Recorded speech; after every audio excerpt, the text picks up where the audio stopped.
വാതിൽ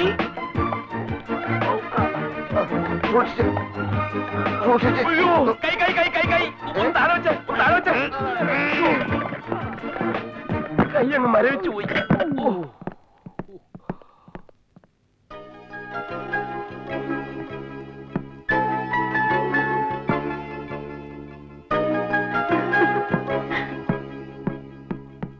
ആ പിടിക്ക പിടിക്ക പിടിച്ചോ. ഞാൻ പിടിച്ചിട്ടില്ല. അയ്യോ കാല്. എവിടെ നോക്കിയാടാ പിടിച്ചത്? ആര് പിടിച്ചു? ഞാൻ പിടിക്കുന്നതിന് മുമ്പ് നിങ്ങളോട് ആരെങ്കിലും പറഞ്ഞു എടുത്തു പോക്കാൻ? ഞങ്ങൾ മൂന്നാളും കൂടെ പിടിച്ച് പൊക്കുമ്പോ നിന്നോട് പറഞ്ഞു വേറെ ആരെങ്കിലും എന്ന് പറയണോ പിടിക്കാൻ? എന്താ അവിടെ? ഓ എന്റെ ഭഗവതി, ഞങ്ങള് സൂക്ഷിച്ച് പൊക്കിക്കൊണ്ട് പോവുകയായിരുന്നു. എങ്ങോട്ട് വരികയായിരുന്നു. ഇവന്റെ കയ്യിൽ നിന്ന് സ്ലിപ്പായി പോയതാ. എടാ, എത്രയോ കൊല്ലം പഴക്കമുള്ള സാധനങ്ങളായി ഈ തകർത്തിട്ടിരിക്കുന്നത്. ഓഹോ, പഴയ സാധനങ്ങളായിരുന്നോ? ഞാൻ പുത്തം പുതിയതാണെന്ന് വിചാരിച്ച് പേടിച്ചു പോയി. സാരമില്ല.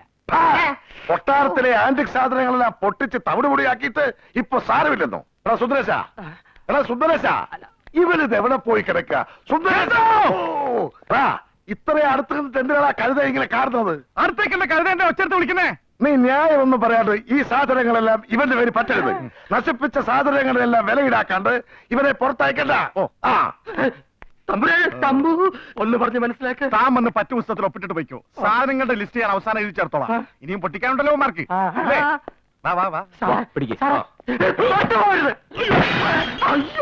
പിന്നെ പൊട്ടിച്ചോ? പൊട്ടിച്ചില്ല.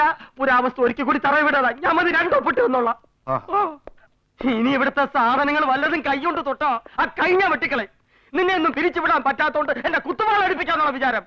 പണിയെടുപ്പിച്ച് ഇതിന്റെ മുതലും പലിശയും ഈടാക്കി നിന്റെയൊക്കെ നടു ഓടിച്ചിട്ട് ഈ ലാസറോട് വിടും. കാലി കുരുവോ? എന്താണ് അവിടെ നിന്ന് പറഞ്ഞ? വാ, ആ ചുറ്റിക്ക് അവന്റെ കൊടുക്കും. നീ പോയി ഫർണിച്ചർ എടുത്ത് നോക്കിയാൽ സഹായിക്കും. നിക്കണ അവിടെ. നിന്നോടല്ല, നീ പോ. നീ ഇങ്ങോട്ട് പോന്നു. ഫർണിച്ചർ എടുത്ത് വെക്കാൻ ഫർണിച്ചർ തൊട്ട് പോരുത്. കോണി കയറി ആവശ്യമില്ലാത്ത ആണിയൊക്കെ പറിച്ചോളാം. പോ. ആവശ്യമുള്ളതാണ് ആവശ്യമില്ലാത്താണ് എങ്ങനെ തിരിച്ചറിയാൻ പറ്റും? നീ പറിക്കുന്നൊക്കെ ആവശ്യമില്ലാത്തായിരിക്കും. പോയി പറയടാ. നീ അങ്ങോട്ട് പോണു. ആണി പറിക്കേ? ആണി പറിക്കണ്ട. നീ എന്തിനാ ഇറങ്ങി വരുന്നത്? ആണി പറിക്കണ്ടെന്ന് പറഞ്ഞു. ഞാൻ ഇവനോടല്ലേ പറഞ്ഞത്? പോയി പറയ്. നാശങ്ങൾ. അരവിന്ദൻ ദർബാർ ഹാളി പണിയുന്നുണ്ട്. അവൻ എന്തെങ്കിലും സാധനം തല്ലി പൊട്ടിക്കുന്നുണ്ടോ പോയി നോക്കുമ്പോ അപ്രശ്യ. എന്നാ നീ ഭിത്തി വരച്ച് കഴിയും.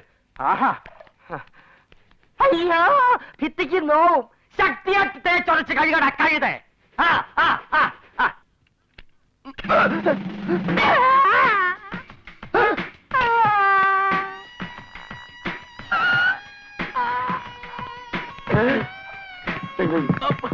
അയ്യോ, എന്ത് പറ്റി? ചുറ്റിക്ക് തലേ വീണു. അയ്യോ, ബോധം പോകുന്ന സന്തോഷം. നീ വെള്ളം എടുക്ക്. അയ്യോ, അത് അഴുക്കുള്ള. ഞാൻ നല്ല വെള്ളം കൊണ്ടുവരാം.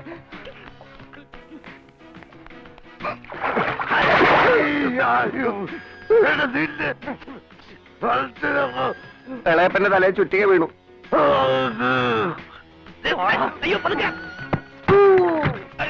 ജീവിക്കാൻ സമ്മതിക്കില്ലല്ലോ.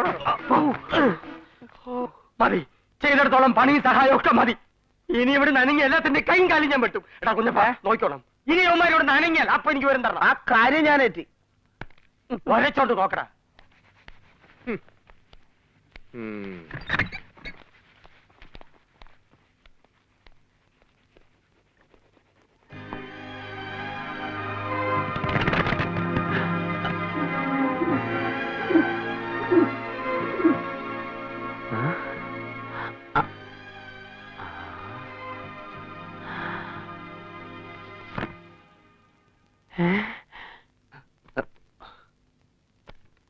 I love you.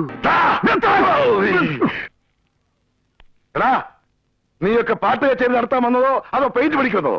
ഞങ്ങളോട് ഒരു പണിയും ചെയ്തു പോരുതെന്നാ പറഞ്ഞിരിക്കുന്നത്. ആര്? നീ ഞാനോടാ ഇവരോട് പണിയൊന്നും ചെയ്യണ്ടെന്ന് പറഞ്ഞത്? ആരാണോ ഞാനാണെന്ന് പറഞ്ഞത്?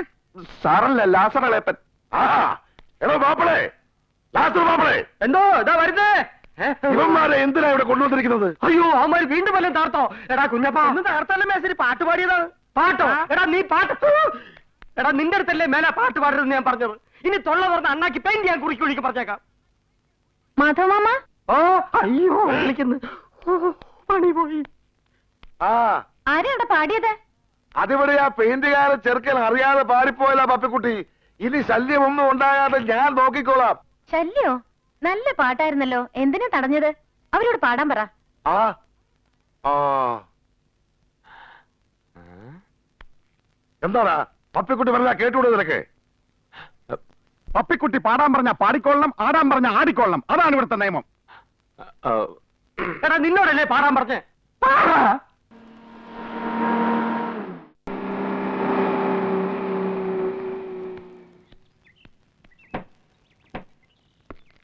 Good morning sir.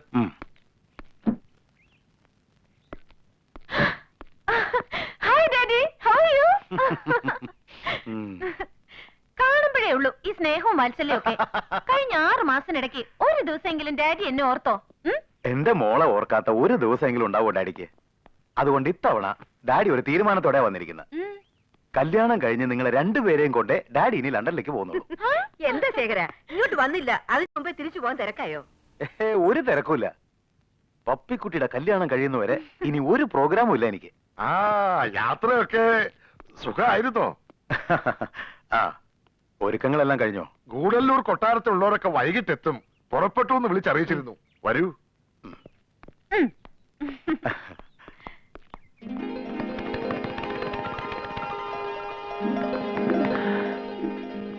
ആ പ്രാവ് പിന്നെയും വന്നല്ല. ആ നിക്ക് നിക്ക് നിക്ക്. പ്രാവ് പിന്നെയും പിന്നെയും വരും പോവും. നിങ്ങൾ അതിന് കണക്കെടുക്കണ്ട, പോയി പെട്ടി പാക്ക് ചെയ്യടാ.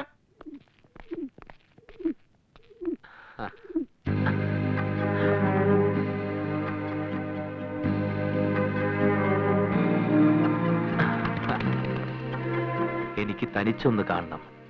രാത്രി എല്ലാവരും ഉറങ്ങിക്കഴിയുമ്പോ എന്റെ മുറിയിൽ വരണം. ഞാൻ കാത്തിരിക്കും. ഇവളെന്താ ഇങ്ങനെ? നാളെ ഇവളുടെ കല്യാണം നിശ്ചയമല്ലേ? അത് കൊട്ടാരത്തിലുള്ളവർ ആലോചിക്കുന്നതല്ലേ? അവളുടെ സമ്മതമില്ലാതെ അതങ്ങനെ നടക്കും? അവളുടെ നിശ്ചയം അവൾ തീരുമാനിച്ചു കഴിഞ്ഞു. ഇന്ന് രാത്രി ഇവനുമായിട്ട് അവളുടെ മുറിയിൽ.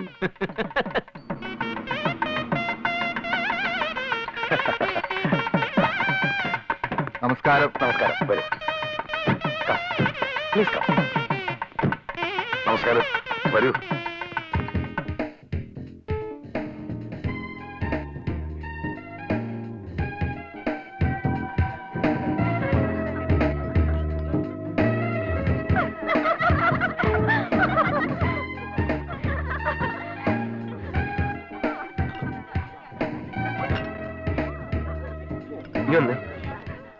അവളുടെ ഈ ചിരിയും സന്തോഷവും ഒക്കെ കണ്ടിട്ട് അവൾക്ക് നിന്നോട് എന്തെങ്കിലും ഇഷ്ടമുണ്ടെന്നോ ഈ കല്യാണത്തിന് എന്തെങ്കിലും ഇഷ്ടക്കേടുണ്ടെന്നോ എനിക്ക് തോന്നില്ല. പിന്നെ ഇവനോട് എന്തിനാ മുറി ചെല്ലാൻ പറഞ്ഞിരിക്കുന്നത് രാത്രി? അരവിന്ദ, ഒന്നുകിൽ അവൾ നിന്നെ വിഡ്ഢിയാക്കുകയാണ്, അല്ലെങ്കിൽ അവളൊരു ചീത്ത സ്വഭാവക്കാരി പെണ്ണാണ്. രണ്ടാമത് പറഞ്ഞതാകാനാണ് ചാൻസ്. ചിലപ്പോ ഇന്ന് രാത്രി ഇവനുമായി സംസാരിച്ചിട്ട് നാളത്തെ വിവാഹ നിശ്ചയം വേണ്ടെന്ന് വെക്കാനാണെങ്കിലോ? ഒന്ന് പോടാ കഴുതേ. അവൾക്ക് അങ്ങനെ ഒരു ഉദ്ദേശമില്ല. അവളുടെ ഉദ്ദേശം ചീത്തയാണ്, അവൾ പ്രശ്നവുമാണ്. അതിന് നമ്മൾ തമ്മിൽ തർക്കിക്കുന്ന എന്തിന്? എന്തായാലും ഇന്ന് രാത്രി ഞാൻ അവളുടെ മുറിയിൽ ചെല്ലുമ്പോ അറിയാലോ അവളുടെ ഉദ്ദേശം ചീത്തയാണോ നല്ലതാണോന്ന്. എവിടെ? നീ ഇന്ന് രാത്രി ഒരുത്തിയുടെ മുറി പോത്തില്ല, ഞാൻ ഒട്ടും വിടുകയില്ല. നിനക്കെന്താണ് പ്രശ്നം? അവള് വിളിച്ചത് എന്തിനാണ്? ഇവൻ പോയി അറിഞ്ഞിട്ട് വരട്ടടാ. ഒരു വീക്ക് ഞാൻ വെച്ചെന്നുണ്ടല്ലോ. നീ ഒറ്റ ഒരുത്തനാ പറഞ്ഞു പറഞ്ഞ് ഈ വിഷം മുഴുക്ക ഇവന്റെ മനസ്സിൽ കുത്തിവെക്കുന്നത്. അരവിന്ദ, നീ കിടന്നുറങ്ങാൻ നോക്ക്.